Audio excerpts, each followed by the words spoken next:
Bringing you another iteration of Dumb Man Talking, episode 12, the podcast away from my podcast. Just me, you, a microphone, and your ear hole. My favorite hole on the human anatomy, at least on the male side. This week, I think we'll just dedicate this whole show to talking about Advanced Warfare. The trailer was today, or not the trailer, the multiplayer reveal, rather, hour-long event of them digging into stuff. I can't remember if I watched the one for Ghosts or not, because I'm trying to gauge my reaction based upon other things that I've seen in the past. When I watched Black Ops 2, pretty much everything I wanted to see I saw, and the game came to fit the theme that it set out to do. And I think that's really what matters in games nowadays, is at least accomplishing what you set out to do. Say, I want to make this kind of game and do it. And if people disagree and don't like it, that's fine, but as a fair critic, you have to at least give them the benefit of allowing to pursue their own artistic desires. They're not doing it for you necessarily, even if the masses don't like it. For instance, Call of Duty Ghosts is an incredibly honed game. It's honed around non-engagement and wandering needlessly across the map and having a lot of boredom fill your time. That's what Ghosts is all about.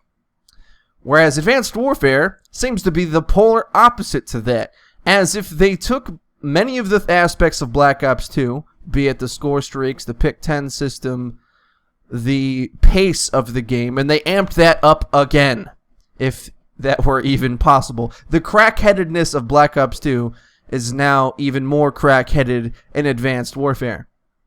Now, the funny thing about this is something I've mentioned before on LATCOM Podcast, and we will likely cover this topic on LATCOM Podcast. I'll try not to repeat myself from this show on this week's LCP, but obviously my friends will have things to say, and at least I'll get my preliminary ideas out here in the open. But as I said a week or two ago, if Titanfall was COD with mechs, then Advanced Warfare is COD with mechs without mechs. The loop of who copied who made who, the debate will forever go on and on. But the point is that you can compare to Titanfall. Okay, it's not illegal to do that. Whether we want to get into 70 comment wars with the Schwantz in my comment section, trying to tell him that the game was developed multiple years, blah, blah, blah, blah, blah, whatever. I don't give a shit who copied who, to be completely honest with you. It's beyond that point. But you can't say that there's aspects that don't look similar, because regardless of which game was in development first, they're in the game-making industry. You think these offices and production houses are able to lock down all their information with a fucking tight seal? Like they work at the Pentagon or something? No. Information slips around, and developers, they're not as strict with their bias as you are, where you want to put your allegiance to one game franchise or another. Likely, they did influence each other. That's probably undisputed. But that's not really the point. A larger point that I think I'm going to go out on a ledge and say that I believe a couple things. One, I think I'll like Advanced Warfare more than Titanfall. At least conceptually. I don't think I'm going to even be able to play it because I'm not going to buy it for PC. Might get it for console, but however, I think from concept, I will enjoy Advanced Warfare as a thing more. And also, likely it'll have more longevity. Because I think it has longevity on two fronts where Titanfall didn't. With skill gap and tension, and also the casual experience and variety, which is something Titanfall dropped the ball on both of those fronts. As much of the fun factor it's said to have, it was too basic of a game for most people. Schwantz, I'm talking to you. Most people find it too basic for the asking price, at least. We'll talk about skill gap first. One, obviously, there's going to be skill-based matchmaking, and as long as that works fine. Again, before we even move on, Never pre-order games. As much as I sound like I want this game to come out and be good, which I do, I'm not going to pre-order it. You shouldn't pre-order it. 24 hours early, what is that going to show you? By the time you already bought the game and get it home a day early, it could suck by that point. Wait. Hold your fucking money. Do not pre-order the game. A day early is not that goddamn special when there's probably going to be footage of it up a week early. If you put your money down on this game, in my opinion, you have no right to complain. Early, at least. Obviously, I know the most broken shit usually comes out in the first 2 weeks, but still.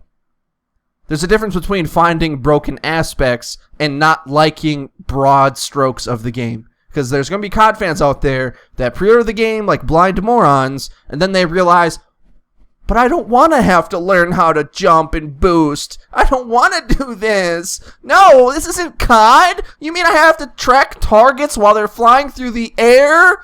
No! Well, fine. Don't pre-order the game, because this isn't for you then. This game seems to be a step back to the past. And Major Nelson said something that really pissed me off on Twitter. Oh, God, did it get me heated. He said, in the past, games used to just be flat, horizontal. He motioned with his hand, but that's what he meant. Games used to just be horizontal. Now they're saying the word verticality every 5 seconds like they invented the fucking thing. Every arena shooter had verticality. The Quake engine. It runs on the Quake engine. The engine that runs the game used to be a game all about verticality. You would just bounce and jump and fly everywhere. Rocket jumps. Rocket jumps! Verticality in a nutshell. So don't go around and you COD fans act like, one, verticality didn't exist before Advanced Warfare or Titanfall. This is old shit, okay? Learn your history, folks. On a side note, this is completely off track, but I was on a comment on a Tryhard Ninja video, and a guy was shitting on Tryhard Ninja's metal style, because he did a song about Mario Kart in a metal style. It's like, oh, this isn't metal.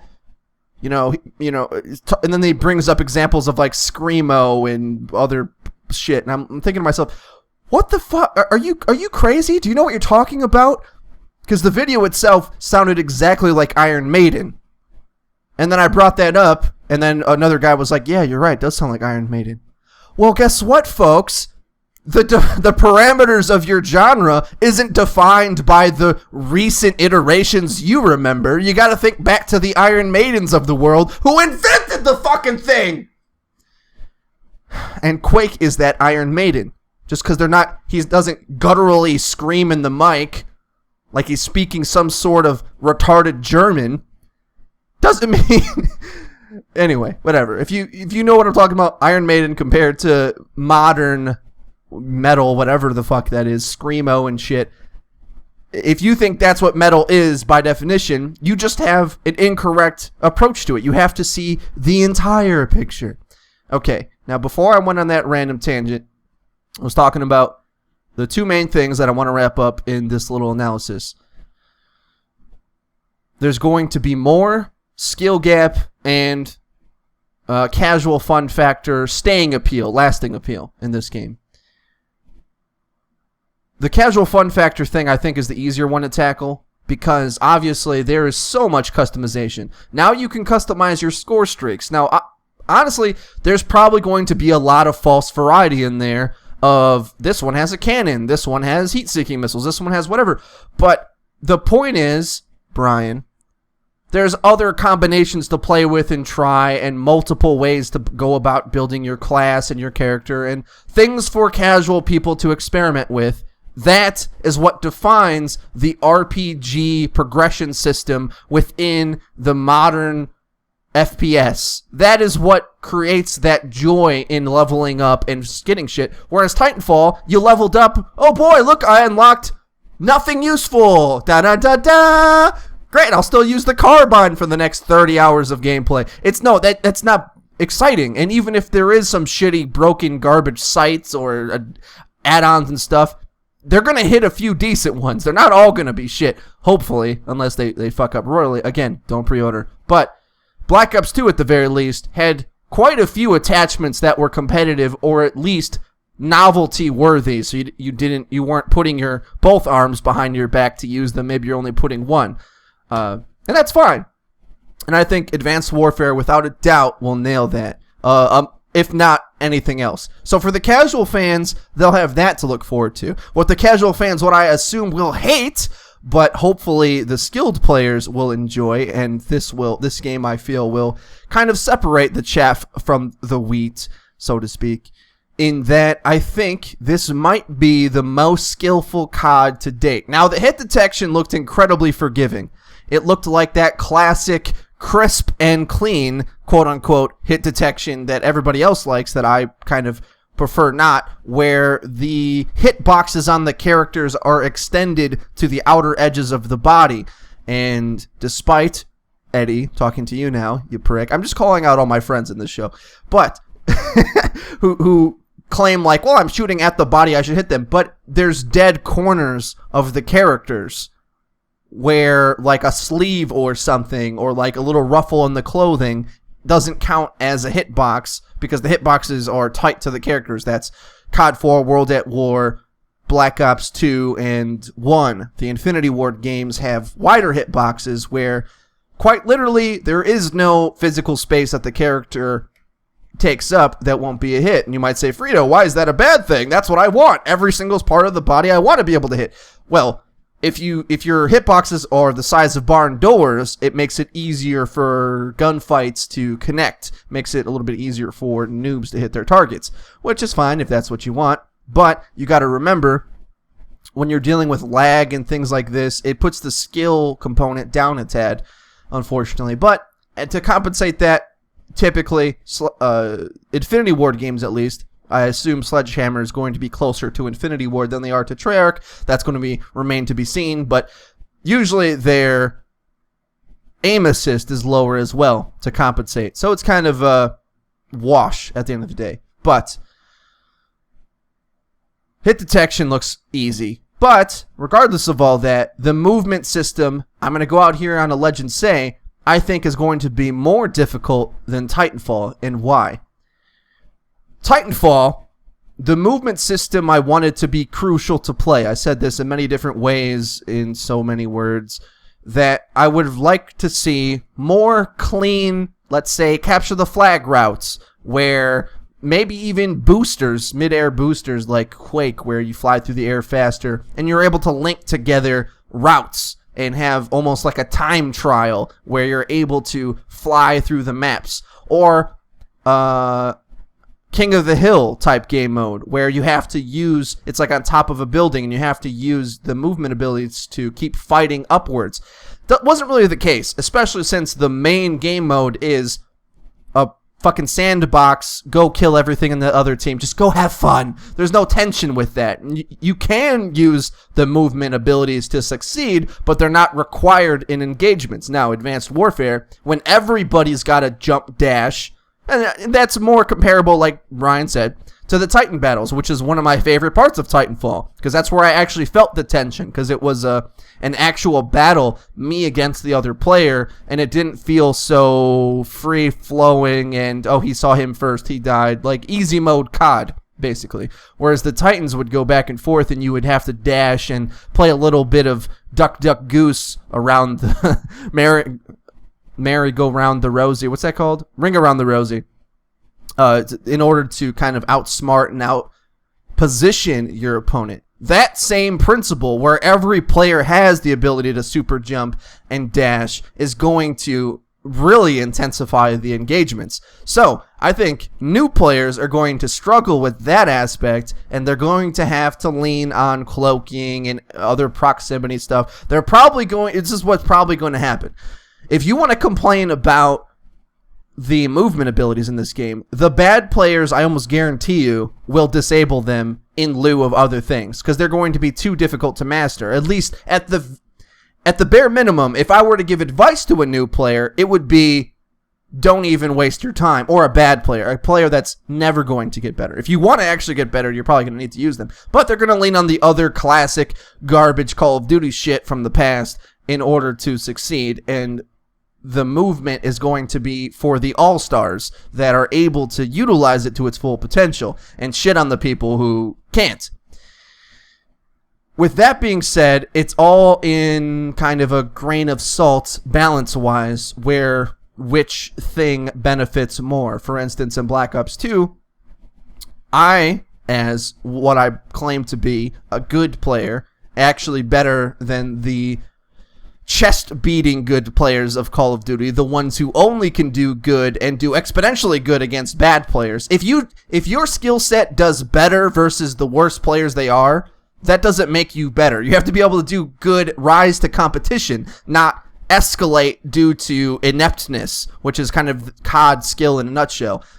Because people look at score lines in Call of Duty as true skill, when in reality, playing and beating to the tension and filling the role for your team of whatever you need to do to win is how you actually determine that. Whereas when you're playing against terrible players, you're able to whore them out, which is the kind of like COD skill delusion out there. Anyway, regardless, besides all that, and in Black Ops 2, I felt that I could handle any situation given to me in any of the game modes that I enjoyed playing, League play and TDM for the most part. But say if someone was worm squirming, which is something people call out as overpowered all the time, throw on an EMP grenade, you're able to light up all their equipment from through walls or underground, and you get tons of score for doing it, score that leads you to score streaks, and you could ignore that guy entirely, disable all his shit, essentially get 2 to 3 free kills on his equipment alone, and that benefits you. It's an actual counter, not a disable or an ignore type counter, quotation marks, that the other COD games have that allows you to see them through walls and avoid it.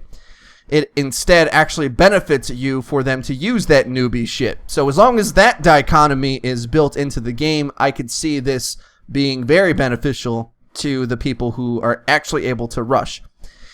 That brings me to my other point. The people who say that they really want to rush. I said this in like my last COD video as well, rephrasing it here. They say, I'm a run and gunner. I'm a rusher. You're a camper. I hate campers. Campers are terrible. Campers, campers, campers.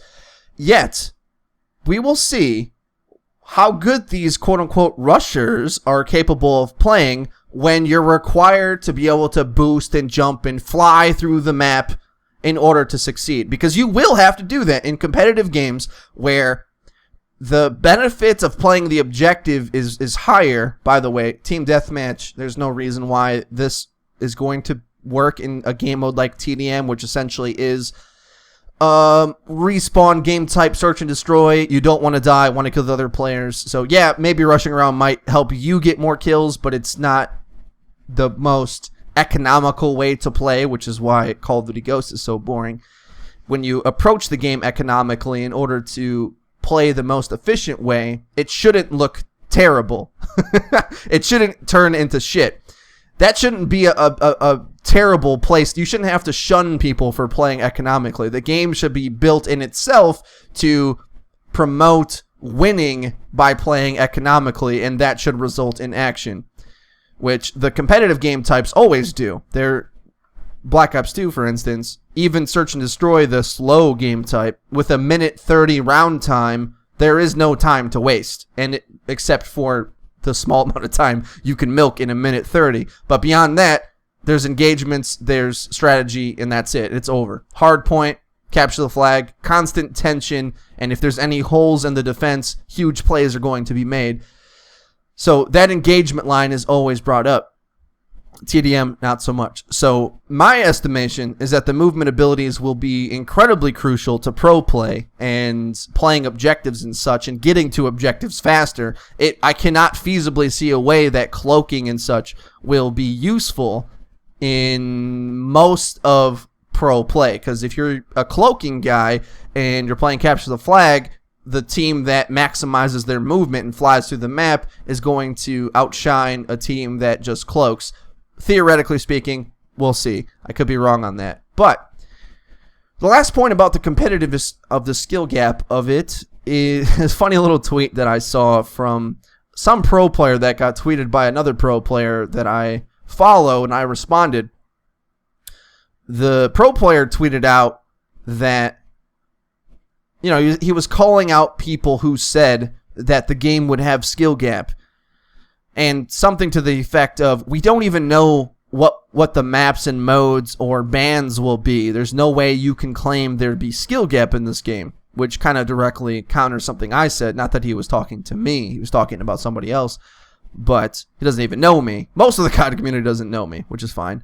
But if they did, they would know how tight and concise my opinions are on these things. But I responded to him, isn't it sad when you have to define skill gap based on what you ban rather than utilizing game aspects? Quote, ban the Titans! It's like the idea of banning the Titans in Titanfall. The game's called fucking Titanfall.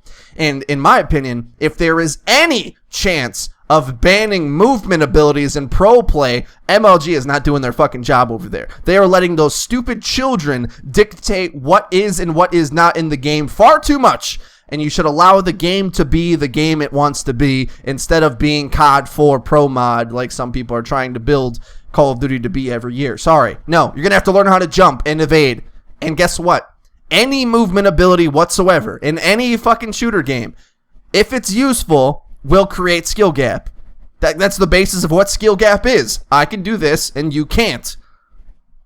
Kind of compare, if you want to, on a more simple scale, compare to, if you're a tryhard out there, I'm sure most of you are, whenever you played COD, if you're the type of guy that knows how to jump to prone, or jump drop shot, where you jump around, when you sprint, get your full speed, jump, halo jump around the corner, and then fall to the ground immediately, and it's a good way, it's a movement ability. It's not, doesn't require a perk to do it, but these are basic pro maneuvers that every pro knows how to do. There's no way you don't. And there's no way you don't know if it's not cognizantly, latently in your own thumbs. You know when you hit that max sprint speed, that when you jump, you're going to reach your highest jump point, or maybe you want to jump shallow. It depends. But you know how to maneuver that. You shit on a noob with that, and they'll say, oh, that's overpowered. But they're missing the point of that is the skill gap of the game. Now, if you intensify that, and you're jumping even higher now, and you're jumping and you're dashing faster, and you're able to dodge and dip dodge, a bad player is going to struggle maintaining aim on that kind of player. Just look at Brian play PC. Just watch Brian play PC and just think if his targets were moving twice as fast. Like, it's pretty simple to conclude that. So the skill gap will be higher. I would go on a limb and say it's going to be the highest skill gap of any Call of Duty game ever, just based on the movement alone. And if I didn't mention already, I think the movement will be more crucial to the game than Titanfall itself, because Titanfall, like I said, the movement was a great addition. It was useful, but you're not going to see it every single engagement like I think you will, at least out in the open or around corners and stuff, as in Call of Duty. The concept of a choke point is going to mean so much different in Advanced Warfare when you're able to Superman jump around him, or at the very least be able to dash past a troublesome choke point or get around things more smooth. It opens up a whole layer of things. And also, if you look, the maps are built incredibly open with a bunch of ledges and things to go. Movement, it seems to be the key to this game. Obviously, if you're out in the open, you're more likely to get shot. So it depends the positioning of the power positions. That is really the key to the map balance. The maps could be completely broken if there's certain spots on the map which allow you to see a grand majority of space, and any dumbass flying through the air gets hit. However, as opposed to Ghosts, which was built that way, where there's pick a spot you can see across 30, 40, 50% of the map and wait for traffic to come to you.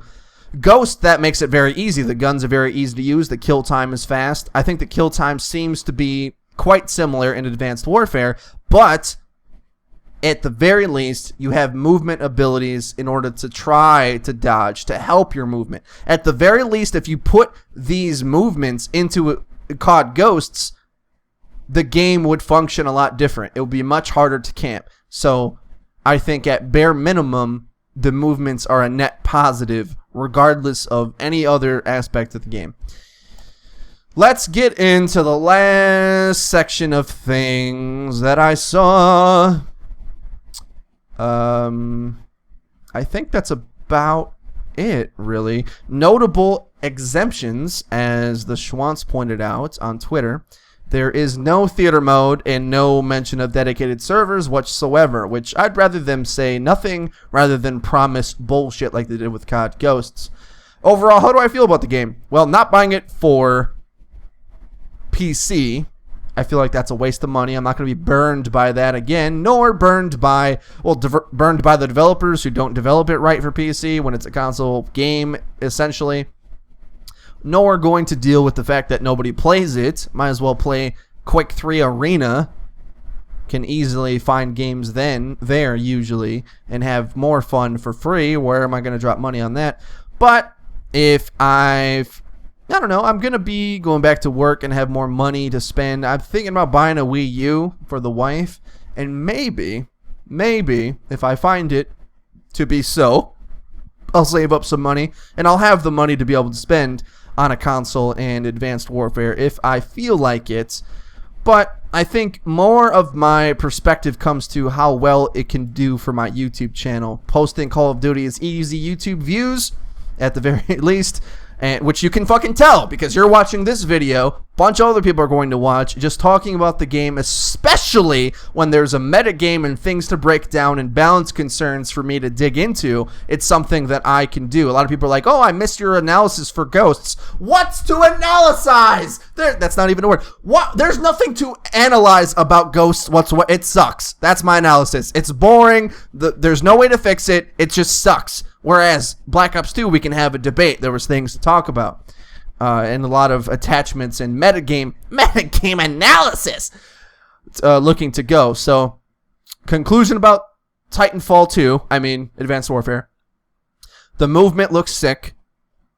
The casual experience is going to be greater than Titanfall, regardless of what anybody says. Oh, it's a copying Titanfall. Probably. It probably is copying Titanfall. Great. But I think it's going to be better than Titanfall. I think it's going to give more longevity for skillful players and casuals alike because of the movement system, because of ranked matchmaking, and that's all you really need to know.